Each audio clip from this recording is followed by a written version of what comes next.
जय श्री माता जी। परम पूज्य श्री माता जी, कृपा करके आप सारे देव देवियों के साथ पधारिए और आप ही की ये ध्यान और मेडिटेशन के दरबार को ध्यान से, निर्विचारिता से आनंद उपभोग कराइए। हम सब सारे विश्व की सभी शांत और शुद्ध आत्मा आप ही की प्रतीक्षा कर रही है। माँ, कृपा करके आप पधारिए। परम पूज्य श्री माता जी, आप ही की श्री चरण कमल पर कोटि कोटि नमन। कुंडली उठा के बंधन लेंगे।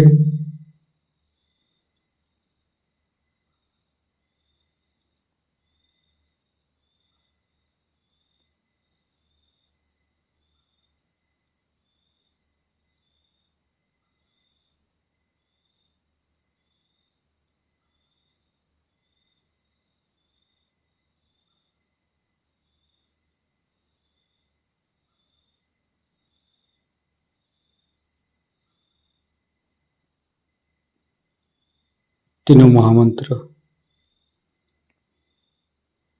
ओम तमेव साक्षात् श्री महालक्ष्मी महासरस्वती महाकाली त्रिगुणात्मिका कुंडली साक्षात् श्री आदिशक्ति माता जी श्री निर्मला देवी नमो नमः। ओम तमेव साक्षात् श्री कल्की साक्षात् श्री आदिशक्ति माता जी श्री निर्मला देवी नमो नमः। ओम तमेव साक्षात् श्री कल्की साक्षात् श्री सहस्रार स्वामिनी मोक्ष प्रदायिनी माता जी श्री निर्मला देवी नमो नमः। गणेश मंत्र। ओम तमेव साक्षात् श्री गणेश साक्षात् श्री आदिशक्ति माता जी श्री निर्मला देवी नमो नमः।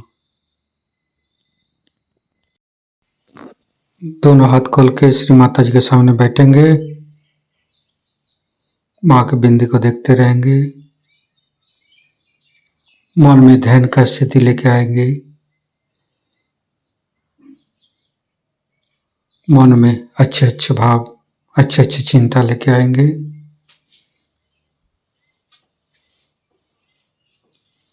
परम पूज्य श्री माता जी, ये हृदय, ये हमारी सांसें, ये रोम रोम आप ही का तो दिया हुआ। माँ, कृपा करके आप हमारे हृदय पर आइए और हमारे हृदय में माँ जगदम्बे के रूप में समस्त बाधाएं को, समस्त रोगों को दूर कीजिए। माँ, हे आदिशक्ति माँ, कृपा करके हमारे हृदय को सच कीजिए। सच हृदय कमलासन पर श्री चरण को स्थापित कीजिए। माँ, संपूर्ण चित्त अपना हृदय पर परम पूज्य श्री माता जी को देखते रहेंगे। हृदय के अंदर परम पूज्य श्री माता जी, आपकी पूजा हमारे हृदय पर होने दीजिए। माँ, हे आदिशक्ति माँ, हम अज्ञानी हैं। हमारी अज्ञानता के बस में यदि आपकी शान के खिलाफ कोई गलती हुआ हो, कृपा करके आप मुझे क्षमा कर दीजिए माँ। हे आदिशक्ति माँ, हमारे हृदय पर आइए। फिर धीरे धीरे चित्त को हम मूलाधार चक्र पर ले जाएंगे। लेफ्ट मूलाधार, राइट मूलाधार, मध्य मूलाधार देखते रहेंगे। हे भगवान, हे आदिशक्ति माँ, आप ही तो प्रभु गणेश है। कृपा करके हमारे शरीर की तीनों नाड़ी, सातों चक्र के अंदर समस्त दोषों को, समस्त रोगों को, समस्त बाधाओं को दूर कीजिए माँ। हे परमपिता परमेश्वर, हम कभी अतीत में चला जाते, कभी भविष्य में चला जाते, हमें मध्य में स्थापित कीजिए, हमें वर्तमान में स्थापित कीजिए माँ। संपूर्ण चित्त शरीर के मध्य भाग पर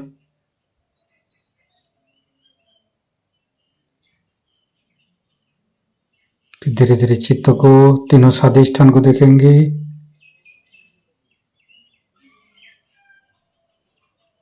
तीनों नाभि, लेफ्ट, राइट, मध्य। श्री माता जी, आप ही तो संतोष प्रदान करते हैं। कृपा करके हमें संतोष प्रदान कीजिए, हमें उदार बनाइए। फिर धीरे धीरे चित्त को लेफ्ट हृदय, हे आदिशक्ति माँ, आपकी परम कृपा में हम शुद्ध आत्मा है। कृपा करके हमारी आत्मा को परमात्मा के साथ जोड़िए माँ। हे आदिशक्ति माँ, आप ही तो शिव पार्वती है। कृपा करके हमारे बाएं हृदय पर आइए और हमारी आत्मा को परमात्मा के साथ जोड़िए। धीरे धीरे चित्त को राइट हृदय, परम पूज्य श्री माता जी, आप ही तो सीताराम जी है। कृपा करके हमारे राइट हृदय पर आइए और हमें मर्यादा प्रदान कीजिए, हमें मर्यादित बनाइए। श्री सीताराम बार बार करेंगे। श्री सीताराम, श्री सीताराम, श्री सीताराम, श्री सीताराम, श्री सीताराम, श्री सीताराम, श्री सीताराम, श्री सीताराम, श्री सीताराम, श्री सीताराम, श्री सीताराम, श्री सीताराम। साक्षात श्री आदिशक्ति माता जी, श्री निर्मला देवी नमो नमः। धीरे धीरे चित्त को मध्य हृदय, परम पूज्य श्री माता जी, कृपा करके हमारे मध्य हृदय पर आइए और हमें साहसी बनाइए। फिर संपूर्ण चित्त, तीनों विशुद्धि, लेफ्ट विशुद्धि, राइट विशुद्धि, मध्य, परम पूज्य श्री माता जी, कृपा करके हमारी गला में माधुर्य प्रदान कीजिए माँ। श्री माता जी, आप ही तो राधा कृष्ण है। कृपा करके हमारे गला पर आइए। फिर धीरे धीरे चित्त को फ्रंट आज्ञा, परम पूज्य श्री माता जी, हमें क्षमाशील प्रदान कीजिए। जीसस मेरी माता मंत्र लेंगे। ओम तमेव साक्षात श्री जीसस मेरी माता, साक्षात श्री आदिशक्ति माता जी, श्री निर्मला देवी नमो नमः। फिर वैकज्ञ शास्त्रार्थ। परम पूज्य श्री माता जी, हमारे अंदर अहंकार पति अहंकार को दूर करके हमारे ब्रह्मरंध्र को खोल दीजिए। हमारे शास्त्रार्थ पर आइए। संपूर्ण चित्त शास्त्रार्थ पर रखेंगे। शास्त्रार्थ के साथ लेफ्ट हृदय को जोड़ेंगे, राइट हृदय के साथ शास्त्रार्थ को जोड़ेंगे, फिर मध्य हृदय के साथ जोड़ेंगे, फिर संपूर्ण चित्त शास्त्रार्थ पर रखेंगे।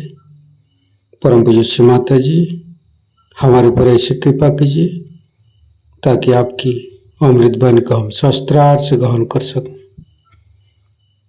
संपूर्ण चित्त शास्त्रार्थ पर परम पूज्य श्री माता जी को अमृत वाणी हम शास्त्रार्थ से ग्रहण करेंगे। सत्य को खोजने वाले सारे भाविक सात्विक साधकों को मेरा प्रणिपात। कल आपको मैंने अपने अंदर बसा हुआ जो नाभि चक्र है उसके बारे में बताया था कि ये नाभि चक्र हमारे अंदर सबसे बड़ी शक्ति देता है, जिससे हम अपने क्षेम को पाते हैं। जैसे कि कृष्ण ने कहा था, योग क्षेम वहाम्यहम्, पहले योग होना चाहिए फिर क्षेम होगा। योग के बगैर क्षेम नहीं हो सकता, और क्योंकि हमने इस देश में पहले योग को खोजा नहीं, इसीलिए हमारा देश क्षेम को प्राप्त नहीं। क्षेम के बारे में मैंने बताया था कि दुनिया में हम लोग सोचते हैं कि जिन देशों में सुबत्ता हो गई और बहुत पैसा हो गया, वो लोग हमसे कहीं अधिक सुखी हैं। ये बड़ी गलतफहमी है। अभी मैं एक जगह वारणा नगर महाराष्ट्र में वहां गई थी। वहां एक कोरे साहब है, उन्होंने बहुत मेहनत करके उस वारणा नगर में सुबत्ता लाई। वहां पर जिस तरह से लंदन में बड़े बड़े डिपार्टमेंटल स्टोर्स हैं, इस तरह के स्टोर्स हैं और सब तरह के प्रसाधन वहां मिलते हैं। औरतों के लिए वहां पर सब शोभा के लिए ब्यूटी एड्स वगैरह सब कुछ। वहां जाने पर लगता है कि जैसे कोई आप किसी विलायत के किसी अच्छे डिस्ट्रिक्ट की जगह पे आ गए। कोरे साहब बेचारे निस्वार्थी, शांतचित्त, धार्मिक और बहुत सरल, शुद्ध और सादी आदमी। वो मेरे पैर पे गिर के रोने लगे, कहने लगे, माँ ये सब मैंने किया लेकिन मैं बड़ा अशांत हो गया। मैंने कहा क्यों, क्या बात? आपने तो बहुत कुछ पा लिया, यहाँ सबकी सुबत्ता आ गई। कहने मैंने एक बात नहीं जानी थी कि इस सुबत्ता से दुनिया इतनी खराब हो जाएगी। हमारे यहाँ लोग जो हैं इतने आतताई हो गए हैं। यहाँ पर शराब इस कदर ज्यादा चलने लग गई है।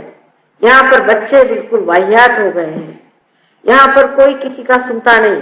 औरतें भी अपने को पैसे में ही तौलने लग रही हैं।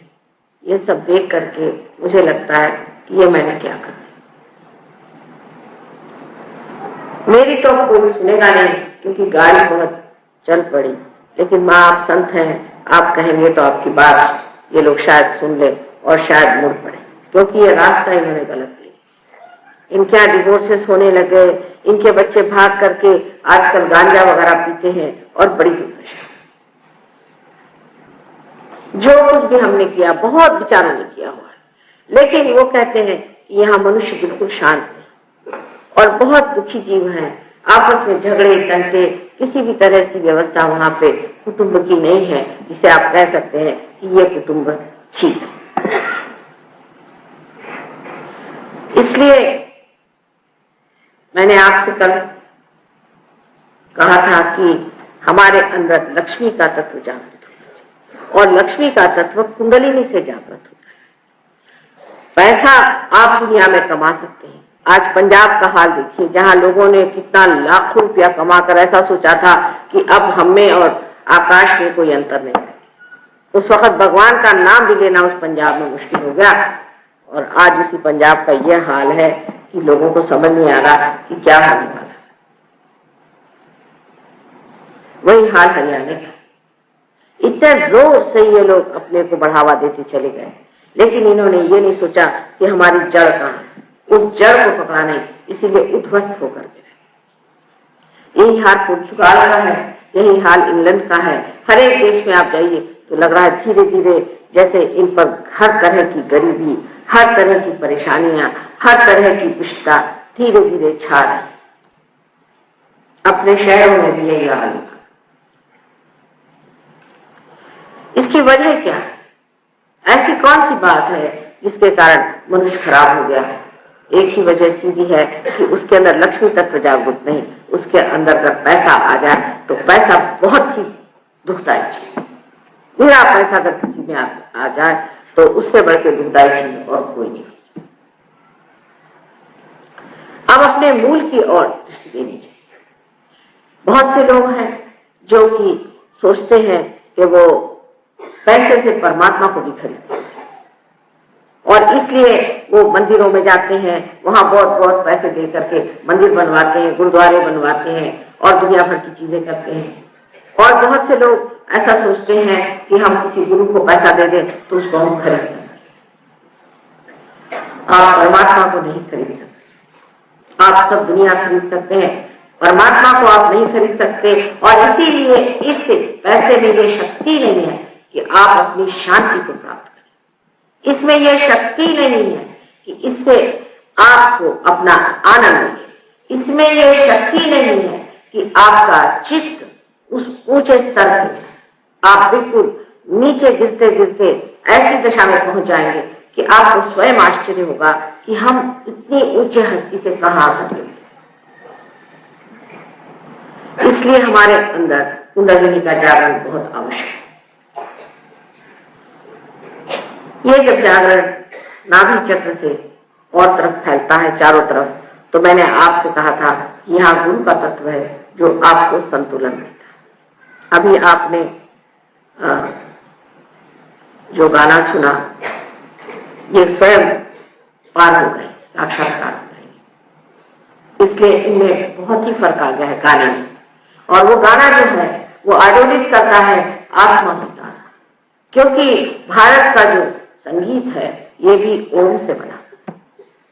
हमारे साथ बहुत से विदेशी लोग रहते हैं हर समय, और हमेशा अपने इंडियन क्लासिकल म्यूजिक को बिल्कुल बेसुध होकर सुनते। ऐसे राग जो कि श्री और मारवा, ऐसे राग जो हम लोगों ने सुने भी नहीं, जो हम सुनते भी नहीं। हम लोग तो आजकल इतने सस्ते गाने सुनने लगे, सब मामले में हम लोग इतने चीप हो गए।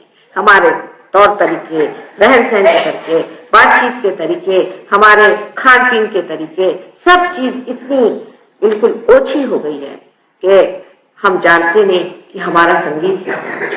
इस संगीत में सारा ओम है। लेकिन आजकल के संगीतकार भी शराब पीते हैं, हर तरह के व्यसन में घुले हुए हैं, पैसा कमाने के लिए म्यूजिक गाते हैं, ना ही कभी उन्होंने परमात्मा को जाना, नहीं उधर उनकी रुचि। फिर ऐसे संगीतकार क्या करें? इस संगीत को जानने के लिए भी आपको चाहिए कि आप अपने आत्मा को प्राप्त करें, लेकिन इसको गहराई में आप नहीं जान सकते। अब इतने फॉरेन के लोग हैं हमारे साथ में, हर जगह क्लासिकल म्यूजिक का प्रोग्राम होता है और एक तान सुनते हैं।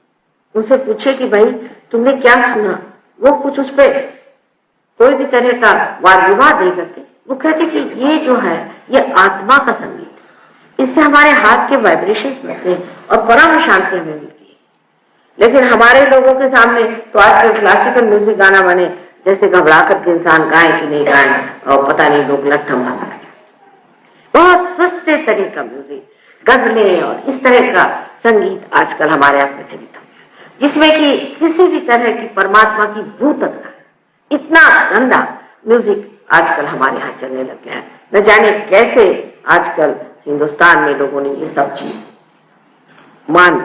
पहले कुछ गंदे राजे महाराजे या नवाब लोग ऐसे गाने बैठ के सुनते थे। डेमोक्रेसी का मतलब ये हो गया कि हर आदमी वैसा ही गंदा महाराजा बन गया या गंदा ये नवाब बन गया। डेमोक्रेसी का मतलब यही हो गया है कि जितनी गंदगी इन सब दुष्ट लोगों में थी, जिनके पास सत्ता या थोड़ा सा पैसा था, वही हमारे अंदर भी आ जाए। ये सबसे बड़ी डेमोक्रेसी, में तो इसे डेमोक्रेसी कहती हूँ, जिससे हर एक आदमी डेमन होने पे लगा हुआ है। इस डेमोक्रेसी से किस आदमी में आपने पाया है कि वो उठ करके कोई विशेष, कोई आदर्श, कोई ऐसा इंसान जो ठोस खड़ा होकर कहे कि कोई मुझे छू नहीं सकता, कोई मुझे खरीद नहीं सकता। इस देश में जितना भी राजकारण है, जब तक वो धर्म पे नहीं होगा, तब तक यहाँ के राजकारणी लोग आएंगे, मिटेंगे, लोग थूकेंगे उन पर, लेकिन इनका राजकारण चलने नहीं। धर्म तब जब तक अपना नहीं हो सकता है, क्योंकि यह देश, हमारा भारतवर्ष, धर्म से खड़ा है। जब तक धर्म से हम राजकारण करना सीखेंगे नहीं, रामचंद्र जी का जब तक हम राजकारण लाएंगे नहीं, सोक्रेटिस का राजकारण हम जब तक लाएंगे नहीं, तब तक ये देश कभी भी आगे बढ़ नहीं। ये देश की भूमि और है, इसकी जमीन और है, ये समझना चाहिए। इसकी आत्मा और है, इसको अगर छूना है तो महात्मा गांधी जैसे अपने धर्म से खड़े, जिस आदमी के लिए आप हाथ उठाकर कह सकते थे कि यह आदमी शुद्ध, सच और धर्म पे खड़ा हुआ, हमेशा परमात्मा को याद करने वाला। जो आदमी परमात्मा को याद नहीं करता और परमात्मा के प्रति जिसकी दृष्टि नहीं, इतना ही नहीं, अपने जीवन में जिसके धर्म नहीं, वो इस देश में कभी सफलीभूत हो नहीं सकता। होगा लेकिन थूकेंगे लोग उस पर जब इतिहास लिखेगा तो कहेगा कि इस आदमी ने इस देश का घात किया। यह अपना देश, ऐसा ऊंचा देश, इस देश के लिए जिनको भी कार्य करना, पहले अपने धर्म से खड़े। जिसको देखिए वही राजकारण में चला आता है। मैं देहात में गई, मैंने किसी से कहा कि भाई तुम क्या कर रहे हो? मैं राजकारण कर रहा हूं। मैंने कहा ये कोई धंधा है? ये क्या चीज हुई? राजकारण कर रहे? जैसे कि जो उठा वही राजकारण कर रहे। आज मैं आपके सामने जो चक्र बताने वाली हूँ, जिस पर श्री राम विराजमान, और इसीलिए मैंने आपसे बताया कि श्री राम का राज इस संसार में आना चाहिए। सबसे पहले इसे हिंदुस्तान में, जिसने देश के कारण, लोगों के मत के कारण अपनी पत्नी का त्याग किया। हालांकि वो आदिशक्ति थी, वो जानते थे कि इनके कोई हाथ नहीं लगा, तो भी कितनी बड़ी मिसाल उनके जीवन की हमारे सामने है, और कितने धार्मिक संकोच, कितने अनुकंपा से भरे हुए श्री राम, वो हमारे सामने आदर्श होने चाहिए। ऐसा हमारे सामने नायक होना चाहिए जिससे हम देखकर कहें कि ऐसे हम बने। आजकल आप सिनेमा का नायक देख लीजिए तो शराब पीता है, खूना खराबी करता है, हर तरह के गलत काम करता है। और नायक का मतलब क्या? हिंदुस्तान में ऐसा नायक पहले नहीं होता था। ये अंग्रेजों के नायक होंगे या क्योंकि उनके यहाँ तो कोई था ही नहीं कायदे का आदमी। उनके यहाँ कौन? रामचंद्र जी हो गए। एक राजा ने अपनी 7 बीवियां के गर्दन काट डाले, बताइए। 7 रानियों के जिसने गर्दन काट दिए, वहां तो एक राजा साहब बैठे। वहां किसी भी राजा का आप जीवन पढ़े तो इस कदर शराबी, सवाबी, दुनिया भर की उसमें गंदगी भरी हुई, और वो वहां का राजा है। और वहां तो भी ये कहना चाहिए होते हुए भी वहां लोग ये जानते हैं कि जब तक हम सही रास्ते से नहीं चलेंगे, राइटियसनेस से नहीं रहेंगे, हमारा राज्य चले। हालांकि वैसी बात है नहीं, क्योंकि उनके बुनियाद में ही ये बात, हमारे बुनियाद में क्या, एक से शिवाजी जैसे, शाह महाराजा शिवाजी कैसे थे, उनका चरित्र क्या, इतने उज्ज्वल माँ के भक्त थे, उनकी माँ कितनी तेजस्वी। एक एक को देखिए हमारे यहाँ कि हमारा इतिहास भरा पड़ा है राणा प्रताप। मैं भी आ रही थी लाजपत नगर यहाँ से, मैंने कहा लाला लाजपत राय क्या आदमी थे। मुझे इत्तेफाक हुआ उनके बारे में जानने का। मेरे पिता भी कांग्रेस में थे बहुत पुराने। मैंने एक एक आदमी देखे, क्या लोग, इनके जैसे लोग अब दिखाई नहीं देते। ये मरगिल्ले लोग देश में कहां से आ गए, मेरे समझ में नहीं आता। इनको क्या कहना चाहिए कि जो अपने को हिंदुस्तानी कहलाते हैं और जिसके अंदर जरा सा भी ध्येय नहीं है, कोई भी तत्व नहीं है, बगैर किसी तत्व के संसार में आप कैसे चल सकते? सारे देश आपकी ओर आंख उठाए देख रहे हैं कि ये इतनी बड़ी डेमोक्रेसी है, ये डेमोक्रेसी बन रही है कि ये कुछ विशेष चीज।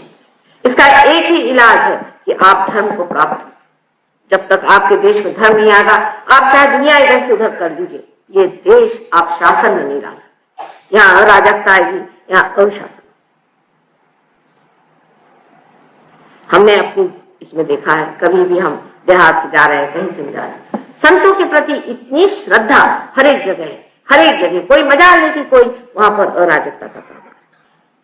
वो संतों की श्रद्धा, वो भक्ति का सागर जो है उसे समेटना चाहिए। उस पर बुनियाद डाल करके जिस दिन हम अपनी देश की नई नींव डालेंगे तभी हमारा देश असल में स्वतंत्र होगा। क्योंकि स्वतंत्रता, गांधी जी लड़े स्वतंत्रता के लिए। आज अगर वो जीवित होते तो वो कहते स्व का तंत्र खोजो। स्व का तंत्र ही सहयोग है, स्व के बारे में जानना ही स्वतंत्रता है। ऐसा होना चाहिए और होगा भी, क्योंकि 14,000 वर्ष पूर्व नारी ग्रंथ में लिखा हुआ है कि ऐसा होगा इस बार। और सारे दुनिया के देश यहाँ पर झुककर आएंगे और हमसे सीखेंगे कि धर्म और परमात्मा ऐसा होना चाहिए। लेकिन आप लोग सब अपने पर विश्वास रखें, सहयोग में गहरे उतरिए, तभी ये कार्य हो सकता है। हृदय चक्र जो है उसमें 3 उसकी साइड है, एक तो लेफ्ट, एक राइट और एक बीच। लेफ्ट साइड में श्री राम का स्थान है। श्री राम जो पिता के लिए, जो कि बेनेवोलेंट किंग है, जो सॉक्रेटिस ने बताया ऐसे राजा जिनको सिवाय लोगों के हित के और कुछ सोचता नहीं। हित कैसे होगा, लोगों का ठीक कैसे होगा, उनका भला कैसे होगा। उन्होंने जो कुछ किया इस संसार में सिर्फ एक विचार से कि मनुष्य का भला कैसे। नंगे पांव वन में गए, वहां की भूमि उनके चरणों से वाइब्रेट हो जाए। सारा नाटक खेला, दुखदाई नाटक था, शरीर तो उनका था ही जो सहन करता था, लेकिन ये सारा नाटक उन्होंने खेला सिर्फ दिखाने के लिए कि एक आदर्श राजा कैसा होना चाहिए, एक आदर्श पिता कैसे होना चाहिए, एक आदर्श पुत्र कैसे होना चाहिए। ये आपका राइट हार्ट है। अगर कोई भी इंसान का राइट हार्ट पकड़ता है, माने ये कि किसी भी इंसान में कोई पिता का दोष हो, समझ लीजिए उसके पिता की मृत्यु जल्दी होगी, उसने पिता का सुख न देखा हो, या अगर उनका अपने पिता से संबंध ठीक न हो, या पिता अगर गलत रास्ते पे चलता हो, या वो पिता से दुश्मनी लिए हुए, कोई सा भी पिता का जो तत्व है अगर खराब हो जाए तो ऐसे आदमी का राइट हार्ट पकड़ता है, ऐसे आदमी को आत्मा होने का नशा। अब देखिए कहां से बात कहां ला। इस वक्त आपको श्री राम का ध्यान करना चाहिए जब आपको, इससे आपका आत्मा ठीक।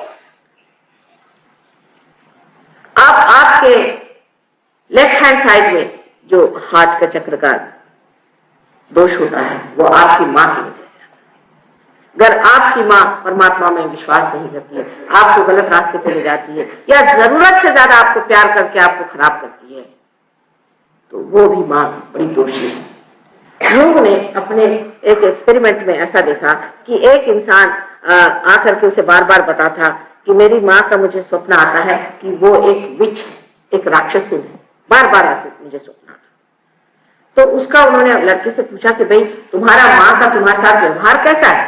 तो उन्होंने कहा भाई मेरी माँ तो ऐसी है कि मुझको इतना पैम्पर करती है, इस कदर उसने मुझे स्पॉइल करके रखा है कि मैं किसी काम का नहीं।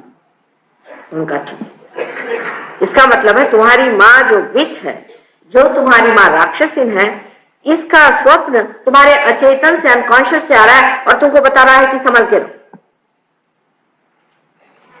एक आदमी बताता था कि मुझे अपने बेटे के बारे में ऐसा हमेशा सपना आता है कि वो सिंहासन पे बैठा है और उसके सामने मैं हमेशा नतमस्तक।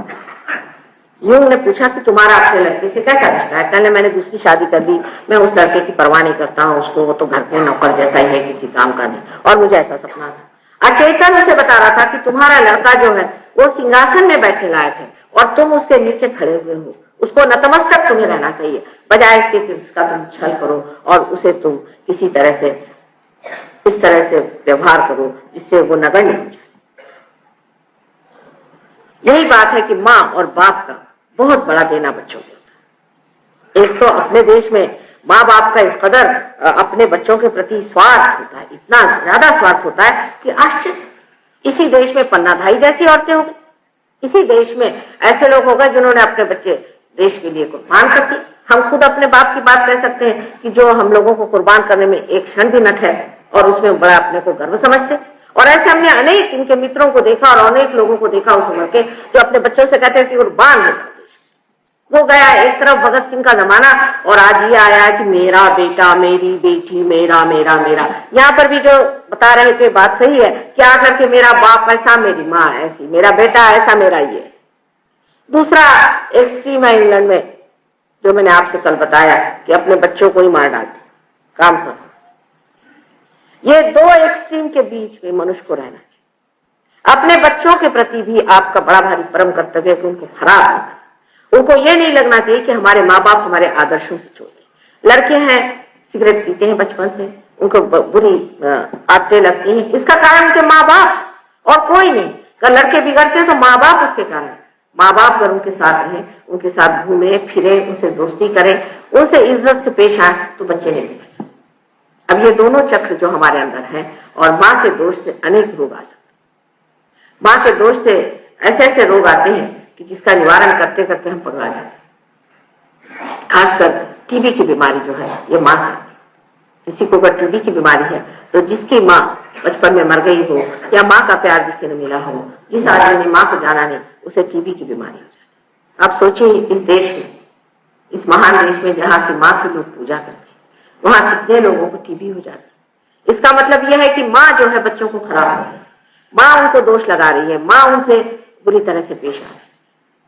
इसका ये नहीं मतलब कि आप बच्चों को हर समय डांटते रहे, फटकारते रहे, लेकिन एक अपनी प्रतिष्ठा के साथ अपने बच्चों के सामने ऐसा एक उदाहरण रखना चाहिए कि बच्चे देखें कि ये देखिए, ये हमारी माँ है, इनका बर्ताव कैसे और हमारा बर्ताव कैसे। आप ही उनके सामने अगर बहुत चीप तरीके से रहे, रात दिन अपने श्रृंगार में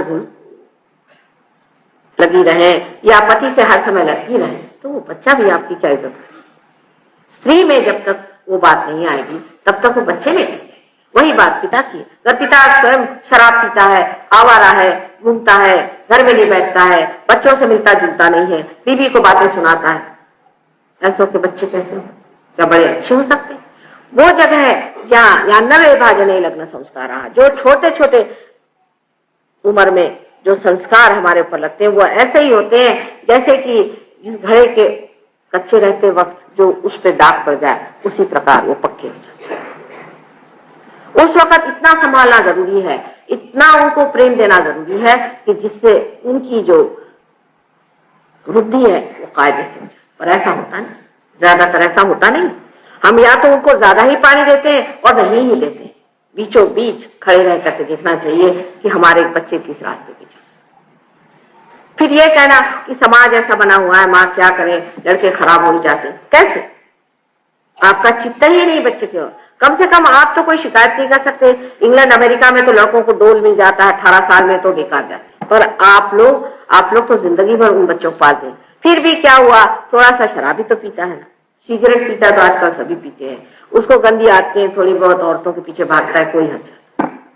इस तरह से अगर आप अपने बच्चों के प्रति अपना रुझान रखें, ये तो इसको मैं कहती हूँ कि आप उनके दुश्मन हो। क्योंकि जो आपका कर्तव्य है उससे अगर आप च्युत हो गए तो आप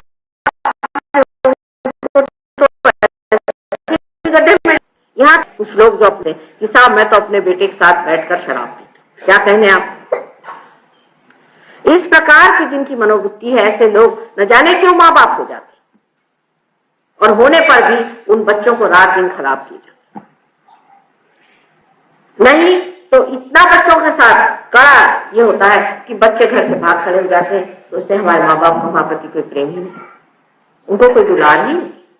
इसलिए मैं कहती हूँ कि आप सहयोग में अपने बच्चों को ले आए, पार होने के बाद हम देखें, उसके बाद बात और हो जाती। पर पहले आप पार होइए। अगर माँ बाप की अकल खराब हो तो बच्चों को पार करा के भी क्या फायदा? वो तो गलत रास्ते अपने जो आप बच्चों को सिखाएंगे और हम उनको सही रास्ते सिखाएंगे तो कहेंगे हमारे बाप तो एक बात कहते हैं और माता जी दूसरी बात कहते हैं। हमारी लड़की है वो रियलाइज हो तो एक दिन कहती है कि नानी एक बात बताइए कि जो शेर होता है इसने पूर्व जन्म में कुछ खराब काम किया। मैंने कहा क्यों?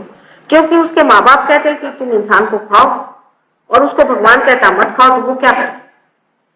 देखिए उसके सामने प्रश्न खड़ा हो गया कि इससे पूर्व जन्म में कुछ बुरे कर्म करे होंगे, नहीं तो ये ऐसे माँ बाप से क्यों पैदा हुआ कि जो कहते हैं कि इंसान को खा लो। यही प्रश्न हमारे दिमाग में आना चाहिए कि आखिर ऐसा कौन सा हमने पूर्व जन्म में कर्म किया है कि जिसके कारण हम अपने बच्चों को ठीक रास्ते पर नहीं लगा सकते। ये दोनों चक्र ठीक हो जाने से आपकी माँ और बाप, ये दोनों स्थितियां जो है ठीक हो जाती हैं। आप अगर बाप हैं तो आप बाप की दृष्टि से ठीक हो जाते हैं, अगर आप पुत्र हैं तो आप पुत्र की दृष्टि से ठीक हो जाते हैं, अगर आप माँ हैं तो आप माँ की दृष्टि से ठीक हो जाते हैं, और आप अगर माँ की बेटी है या पुत्र है तो उस तरह से ठीक हो जाते हैं। ये दोनों चक्र ठीक हो जाने से ही अपने देश के जो नवयुवक हैं ये संभलेंगे। आप जानते हैं कि हजारों लोग परदेश में हमारे शिष्य, इनके माँ बाप तो पागल ही लोग हैं अधिक। वो लोग शराब पीना, रात भर बाहर रहना, वहां की औरतें 4-4 बार शादियां करती हैं, आदमी 6-6 बार शादियां करती हैं, और सब अनाथालय में बुढ़ापा काटती हैं। ऐसे बेचारों ने कौन से पूर्व कर्म किए होंगे कि ऐसे उनको माँ बाप। पर ये लोग जब सहयोग में आ गए तब ये अब समझ गए कि अब हमारी शादियां हो गई सहयोगियों में, अब हमारे यहाँ बड़े बड़े ऋषि मुनि पैदा हो रहे हैं और इनके लिए हमें कैसे बर्ताव। उन्होंने एक नई धारा बना ली है कि इनके सामने किस तरह से रहना चाहिए। तो जो भी कार्य अब सहयोग में हो रहा है उसमें सबसे बड़ी चीज जो ध्यान में रखने की है कि हमारी आत्मा क्या बोलती है। और आत्मा शब्दों से बोलती नहीं है, वो ये चैतन्य लहरियों से बोलती है, और उसी से जाना जाता है कि हम कहाँ चल रहे हैं। अब बीच का जो चक्र है ये साक्षात देवी जगदम्बा का है, जो कि सारी सृष्टि की माँ है। ये जगदम्बा जो है ये भक्तों का रक्षण करती है। जो भक्त इस गोल जगह बनाई हुई जगह है जहाँ पर कि भक्त लोग सब लोग भगवान को खोजते हैं, उनका रक्षण।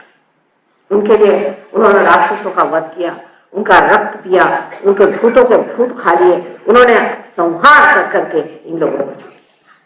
बहुत से लोग ऐसा कहते हैं कि भाई हिंदुओं की देवी देवताएं जो हैं ये बड़े क्रूर हैं और ये नॉन वेजिटेरियन।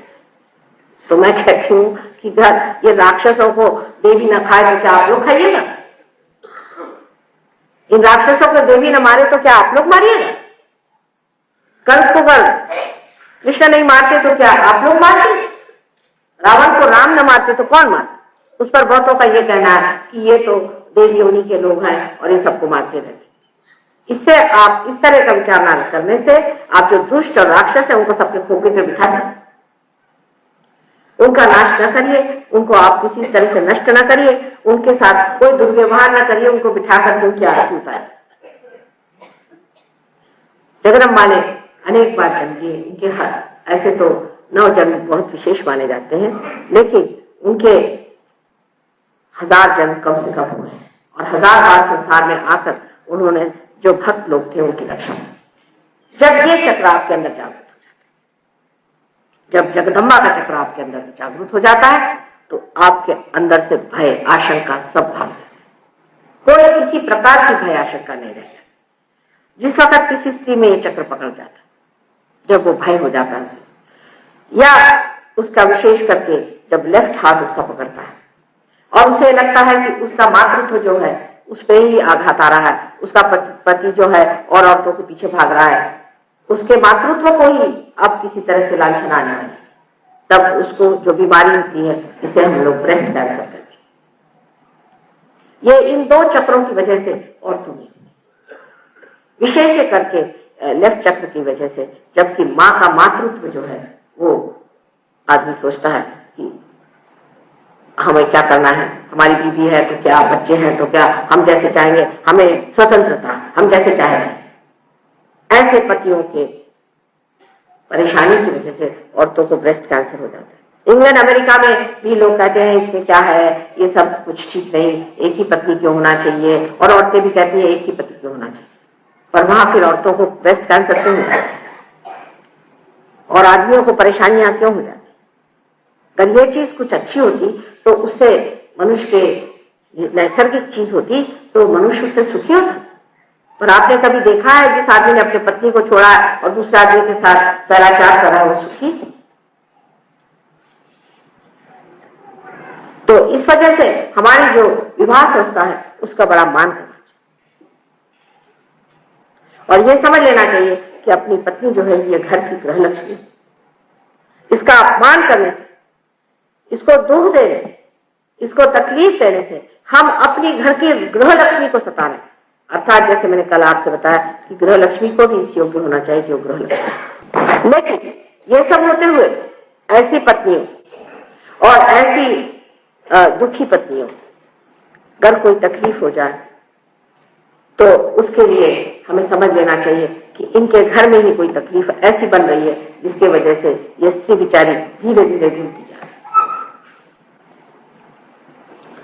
अब जो जगदम्बा का चक्र है उसकी वजह से जब पकड़ जाता है तो मनुष्य जो है वो निंदा हो जाता है, डरपोक हो जाता है, उसको भय सा रहता है, वो हर समय डरता है कैसे भाषण दें, क्या बोले, किससे क्या कहें, मुझे तो डर लगता है, मैं नहीं कह सकता। और जब उसका ये चक्र ठीक हो जाता है तब उसके अंदर धैर्य आता है, वो उद्दाम नहीं है, वो उद्धट नहीं होता, वो किसी तरह से अरोगंस नहीं करता, लेकिन उसकी भाषा में एक तरह की ममता उस माँ की जो उसके अंदर जागृत हो गई है, लेकिन वो किसी से डरता भी नहीं।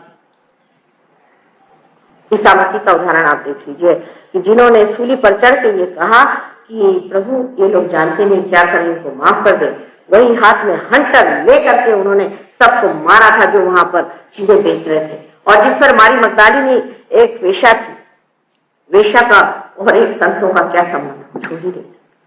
जब लोग उसको पत्थर उठाकर मारने लगे तो उनके सामने जाकर के छाती खोल के खड़े हो गए और कहा कि तुम में से जिसने कोई पाप नहीं किया हो वो मुझे पत्थर मारे।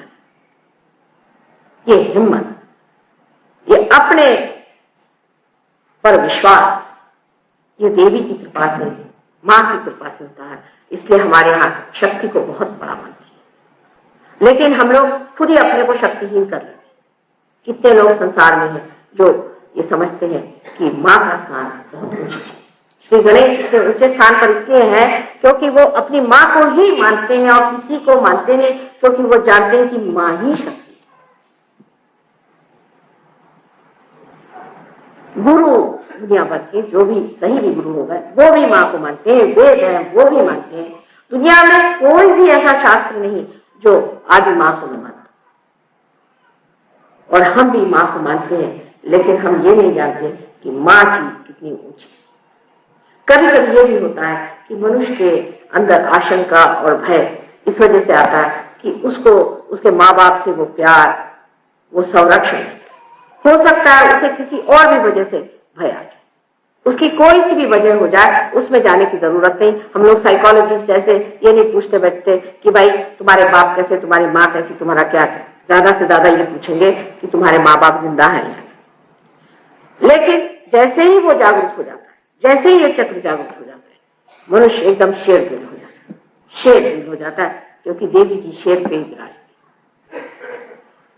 बहुत से लोग दुर्गा जी को मानते हैं, मैं मानती हूँ कि उनके प्रति बहुतों को भी श्रद्धा है और उनके बारे में जानकारी बहुत कम जानकारी है कि वो कितनी प्रभावशाली है। और एक बार अगर उनको प्रसन्न कर लीजिए तो दुनिया में किसी से डर नहीं लगता। इसके बाद जो चक्र इसके ऊपर है जिसे कि विशुद्धि चक्र कहते हैं, ये बहुत महत्वपूर्ण चक्र है। ये चक्र श्री कृष्ण का है और अब होली आ रही है कल ही। श्री कृष्ण के चक्र पे जितना कहे सो कम। इस चक्र में 16 कन्या है, 16 कन्या है क्योंकि 16 उनकी कला है श्री कृष्ण, और उनकी जो 16,000 बीवियां थी वो उनकी सारी शक्तियां थी जिनको कि उन्होंने इस संसार में जन्म दे करके उस राजा के यहाँ फंसाया और उसके बाद उनसे विवाह कर दिया। कृष्ण की लीला समझने के लिए भी सहयोग करना पड़ेगा, उसके बगैर आप कृष्ण को नहीं समझते। उनके होली का अर्थ भी आप नहीं समझते। होली क्या? होली में यही था कि जो पानी,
अखिल जगत जननी तू देवी, अखिल जगत जननी तू देवी, महिषासुरमर्दिनी भवतारिणी, महिषासुरमर्दिनी भवतारिणी, त्रिविधताप मनीचे मम शमवी, त्रिविधताप मनीचे मम शमवी, अखिल जगत जननी जननी तू देवी देवी देवी देवी, अखिल जगत जननी।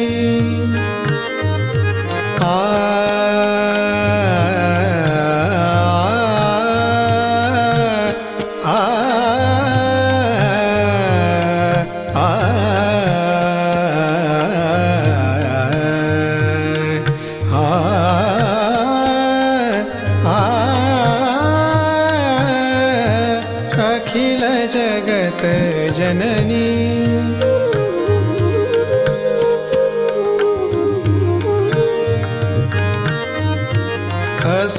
असुरपतितमय धरा जाहली, असुरपतितमय धरा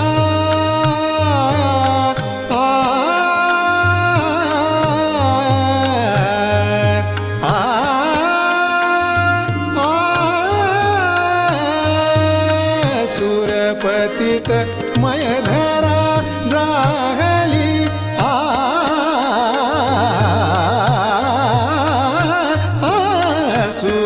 असुरपतितमय धरा जाहली, भाव भक्ति निर्मल सेवा मुरली, भाव भक्ति निर्मल सेवा मुरली, दलन करुनियरि जन मन रमवी, अखिल जगत जननी।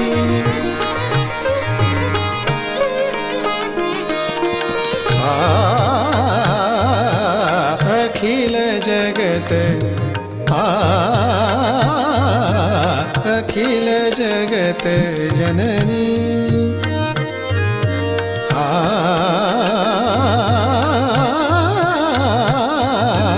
अखिल जगत जननी तू देवी, अखिल जगत जननी, अखिल जगत जननी, अखिल जगत जननी तू देवी।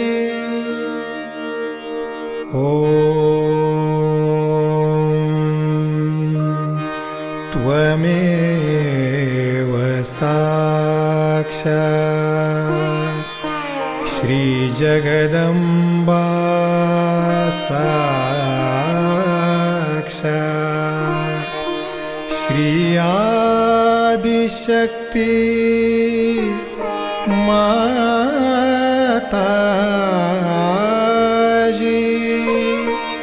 श्री निर्मला देवे नमो नमः, नमो नमः, नमो नमः।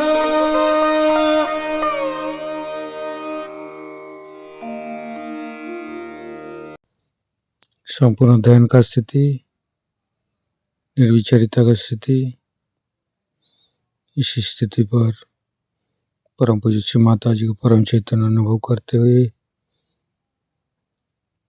परम चैतन्य की वर्षा अनुभव करते हुए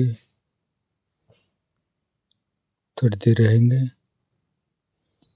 प्रे करेंगे परम पूज्य श्री माता जी, आज का ये ब्रह्म ध्यान पर आपने जो हमको परम चैतन्य अनुभव कराया, इसके लिए मैं आपको कोटि कोटि नमन। कुंडली उठा के बंधन लेंगे।